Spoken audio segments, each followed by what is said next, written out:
एक बहुत बड़ी चीज़ जिसकी तरफ कम लोगों ने ध्यान दिया वो ये है कि ये जो अज़ाब इमरानी था 2018 से 22 तक, ये पाकिस्तान की जो ओवरऑल कर्ज़े हैं, आपने 133 अरब डॉलर के कर्ज़े का ज़िक्र किया, हुँ, लेकिन उससे ज़्यादा भयानक नंबर जो है, 131 वो पाकिस्तान के जो अंदरूनी कर्ज़ा है, जिसकी अदायगी के लिए अब इस साल 6,200 अरब रुपए खर्च होंगे, जिसने पाकिस्तान का बजट जो है उसको मुकम्मल तौर पर ख़त्म ही कर दिया है कि उसको किसी और चीज़ के लिए जगह कम ही बच रही है। तो लिहाजा वहाँ भी उसको एड्रेस करने के लिए ये बड़े मुश्किल फ़ैसले होंगे और वो कहते हैं लिटरली पाकिस्तान के बजट को में पेट काटना होगा। दूसरी तरफ ये भी है कि हमारे सामने जो सबसे बड़ी तरजीह है, ये है कि हम पाकिस्तान के जो गरीब हमारे भाई और बहनें हैं, उनको कोई रिलीफ़ दे सकें और उसका बेहतरीन तरीका ये है कि महँगाई को कम किया जाए। तो इसमें बहुत बड़ा मालियाती अंसर जो है आ रहा है पाकिस्तान की महँगाई को कम करने के लिए, जिसके लिए बजट में आप बहुत दस्तगीर टाइम साहब से बजट आईएमएफ आना के पास जाएंगे, आप आपने अपने मंशूर में 200 यूनिट वाले के लिए सब्सिडी की भी बात की है। ये कैसे मुमकिन हो पाएगा? बातें सुनने में तो बहुत अच्छी लग रही हैं कि आप मुश्किल फैसले भी लेंगे, फिर गरीब आवाम को रिलीफ देने की भी बात कर रहे हैं आप, लेकिन ये मुमकिन हो कैसे पाएगा जब आप पेट्रोल का रेट बढ़ाते जाएंगे और जो टैक्स नेट में लोग अभी भी मौजूद नहीं है, जो जो सेक्टर्स अभी भी हमारा टैक्स पे नहीं कर रहे हैं, उनको लाने के लिए क्या कोशिशें और काविशें करेंगे? देखिए और ये फिर इन बिटवीन इसमें दैट आपके यहाँ पर एक पॉलिटिकल कियोस बहुत ज़्यादा है। जी, इसमें कोई शक नहीं है और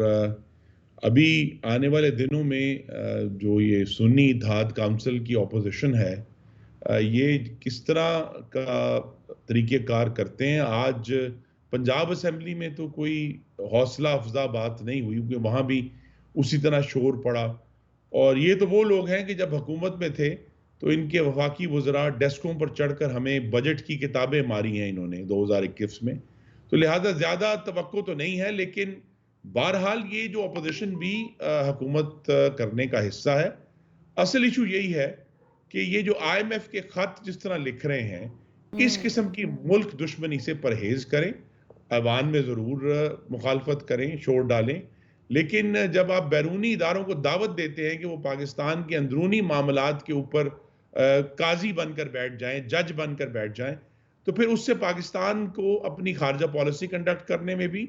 और उसके साथ जुड़ी हुई जो बैनुल अक़वामी मुआशी राइट। पॉलिसी का हिस्सा है, उसमें बहुत मुश्किलात आएँगी क्योंकि आईएमएफ तो ऐसे खत को नहीं मानता। लेकिन आईएमएफ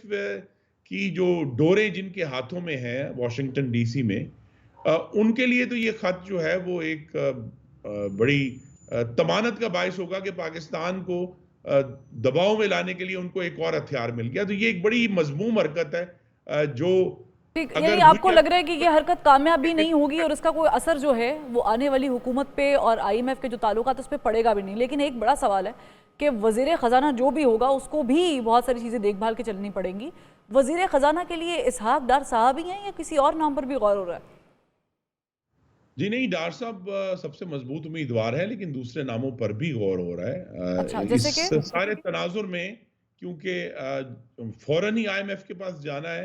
और जिस तरह मैंने कहा पहले चंद महीने तो इंतहाई अहम हैं, ये हम्म, सिग्नल देने के लिए भी और पहला बजट जो है, कि ये जो हुकूमत इंशाअल्लाह बनने जा रही है शहबाज़ शरीफ साहब की क़यादत में, ये पाकिस्तान को चलाने के मामले में संजीदा है क्योंकि